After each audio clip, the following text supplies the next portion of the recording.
Ce samedi 5 juin est célébrée la Journée mondiale de l'environnement. Ici, en Côte d'Ivoire, les populations ont été appelées à assainir leur cadre de vie. Au Burkina Faso, au moins 100 civils ont été tués dans une attaque dans le nord du pays. Bonsoir, merci de suivre le 19h sur RTI 2.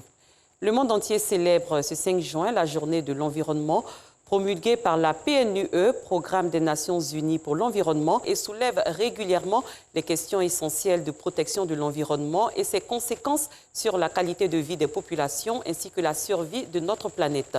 Ici en Côte d'Ivoire, précisément à Ouassakara, dans la commune de Yopougon, les populations ont été... C'est une initiative de l'ANAGED, Agence nationale de gestion des déchets, qui vise à lutter contre l'insalubrité dans les communes du district d'Abidjan. Georgette Ido. Munie de son mégaphone, Fanta, habitante de Yopougon-Ouassakara, sensibilise ses frères et sœurs à assainir leur environnement. Papa, maman, on n'est qu'à s'engager, on va balayer les quartiers, chaque secteur. Une sensibilisation qui s'inscrit dans le célébrer les 5 juin.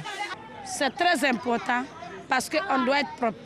Ça évite les maladies, ça évite beaucoup de choses. Même les visiteurs qui vont venir te rendre visite, si ton quartier est propre là, on te montre des grades par rapport à ce que tu étais dedans. Cette opération Grand Ménage, dénommée Je nettoie ma cité, est l'initiative de la mutuelle du personnel de l'ANAGED, Agence nationale de gestion des déchets. Nous avons voulu ce quartier, vous savez que Ouassakara est peuplé. Il y a un grand nombre, il y a une population qui est vraiment accessible aux messages de sensibilisation. Donc nous avons voulu échanger avec cette population et leur apporter un appui en matière de salubrité pour leur permettre de rendre propre leurs rues et ruelles. Des pelles, des poubelles, des râteaux, des gants et bien d'autres matériels ont été remis aux populations qui saluent ce geste. Nous sommes les gens une autre image de Yopougon-Ouassakara. Donc avec cette première édition à Yopougon, je pense qu'à Yopougon-Ouassakara, je pense que ça va amener la population à être propre. La mutuelle du personnel de l'ANA afin de lui donner une fière allure.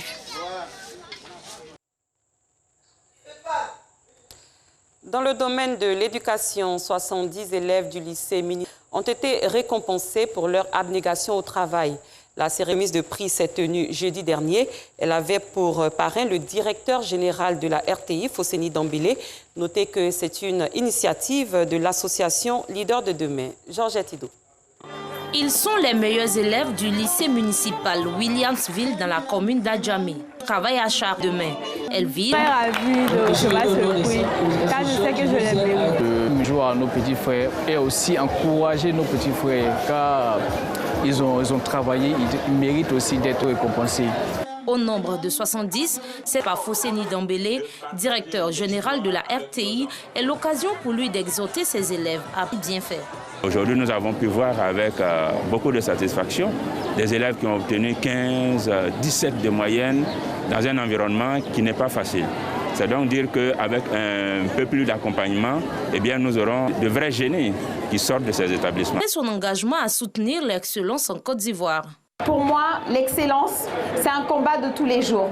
Et de mettre en lumière et qui seront nos leaders de demain, c'est vraiment très très important. Cette cérémonie riche en couleurs a été marquée également par des prestations artistiques.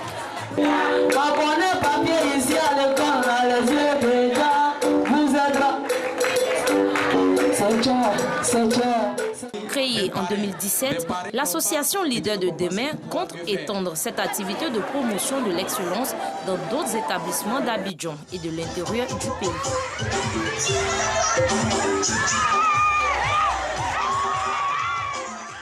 Les mamans, celles qui donnent la vie, ont été célébrées le 30 mai dernier.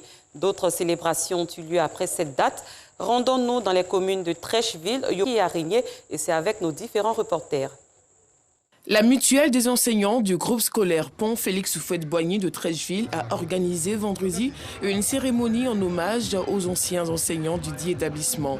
Une façon pour elle de célébrer les femmes à l'occasion de la fête des mères. Selon la présidente de la mutuelle, cette cérémonie a pour but de mettre qui ont fait valoir leur droit à la retraite après plus de 30 ans de service rendus à la nation, en particulier en faveur de l'éducation des enfants. Comme nous sommes dans un mouvement de fête des mères, donc à nous, notre niveau, nous avons voulu les enseignantes qui donnent la vie et qui sont faiseuses aussi d'avenir. Et c'est dans cette lancée-là que nous avons voulu les honorer. Au cours de cette rencontre, les enseignants ont reçu des tableaux d'honneur et exprimé leur gratitude à la mutuelle, surtout à la présidente pour l'honneur. C'est un moment de nom et ça fait vraiment plaisir. Et je remercie pour l'occasion. La présidente m'avait invité. Je voudrais vraiment dire merci à la MEP, la mutuelle des enseignants du Pont, Félix Houphouët-Boigny, qui a bien voulu penser à nous, malgré que nous sommes partis d'ici. Également, à cette occasion, les enseignants ont été formés sur le thème « Comment muscler le cœur » par le professeur et coréenne Lee Jin, experte internationale en changement de mentalité. Comme l'indique son nom, le groupe scolaire Pont Félix Houphouët-Boigny de Treichville a été construit sous feu le premier président de la Côte d'Ivoire en 1970. Cours de la mairie d'Anyama. Ces femmes de la commune, mais aussi ces jeunes mamans peuvent chanter et danser. Elles ont été célébrées et magnifiées par le premier magistrat de la commune, Amidou Silla. C'est autour de plusieurs activités récréatives, dont le concours Miss Aoulaba de la plus belle femme de la cité, que la célébration de la fête des mères à Anyama a eu lieu. Ces femmes ont reçu de nombreux cadeaux des mains de leur parrain, le maire Amidou Silla, qu'elles ont tenu à saluer pour ce geste hautement social. Monsieur le maire, grâce à vous, cette journée restera gravée à jamais dans nos cœurs. Chaque fois que nous aurons en souvenir ces dons reçus, sachez que ce sont des multiples bénédictions que nous proférons à votre endroit. C'est un maire visiblement heureux d'apporter de la joie dans le cœur des mamans de sa commune qui leur a demandé d'être des modèles pour leurs familles respectives, non sans leur promettre de faire d'elles des femmes autonomes capables de se prendre en charge. Soyez rassurés que nous respecterons pleinement tous nos engagements conformément aux promesses. Je veux au nom de mon équipe municipale et à mon nom propre prendre l'engagement ici, dès aujourd'hui, œuvrer pour votre autonomisation. Par ce geste, le maire d'Anyama entend rendre hommage à la femme en général et au moment de sa commune en particulier. Il avait à ses côtés, pour cette célébration de la fête des mères, ses plus proches collaborateurs. Clarisse Kayomayi, secrétaire d'État chargée de la protection sociale en visite à l'Institut national pour la promotion des aveugles et l'école ivoirienne pour les sourds dans la commune de Yopougon. Une visite de terrain et de prise de contact avec le personnel de ces deux établissements spécialisés, ceci dans l'optique de dégager des solutions pour une amélioration de leur fonctionnement. Je constate que nous avons deux belles structures qui ont des capacités énormes, qu'il nous suffit d'améliorer les conditions de travail de ce personnel qui est très motivé, très engagé, qui est très professionnel. Et avec un peu plus de moyens, je pense que les performances vont aller au-delà de ce que nous venons de constater. Problème infrastructurel, académique et support didactique, la secrétaire d'État fait le tour des préoccupations et sur la base des rapports disponibles au sujet de ces deux établissements, Clarisse Kayomayi a relevé un fait. De nombreux enfants en situation de handicap n'ont pas l'opportunité d'intégrer l'un de ces établissements. Dans le secondaire, nous avons des personnes, des enfants vivant avec un handicap, c'est-à-dire des enfants sourds, des enfants aveugles qui vivent avec un handicap, sont intégrés dans le circuit scolaire, que ce soit dans le primaire ou dans le secondaire. Au nom de ses collègues de la Direction générale des affaires sociales, de la Direction de la promotion des personnes handicapées, le directeur de l'Institut national ivoirien pour la promotion des aveugles, Pokou Komenan, a félicité la secrétaire d'État pour la confiance placée en elle par le président de l'Ivoirien pour la promotion. 51 élèves contre 315 pour l'école ivoirienne pour les sourds. Reconstruisons une Afrique de valeurs, c'est le titre de l'œuvre de Sébastien Yao Kwaku, titulaire d'un master en philosophie. Il comporte 95 pages et aborde plusieurs thématiques, dont les atouts du continent. Ce livre a été dédicacé le week-end dernier dans la ville de Grand Laou en présence des autorités administratives. Georgette Hidou. Reconstruisons une Afrique de valeur. C'est le titre de l'ouvrage de 95 pages, inspiré par l'auteur Sébastien Yao Kouakou. Titulaire d'un master en philosophie, option esthétique et philosophie africaine de l'université Alassane Ouattara de Bouaké. Dans cet ouvrage, Sébastien Kouakou aborde de façon précise 10 valeurs essentielles que chaque personne peut mettre à profit pour son épanouissement personnel et celui de l'Afrique. Il s'agit entre autres du changement de mentalité, du travail, de la ponctualité, de la planification, de la solidarité et de l'authenticité. Des vertus qui peuvent contribuer au développement du continent africain selon l'auteur.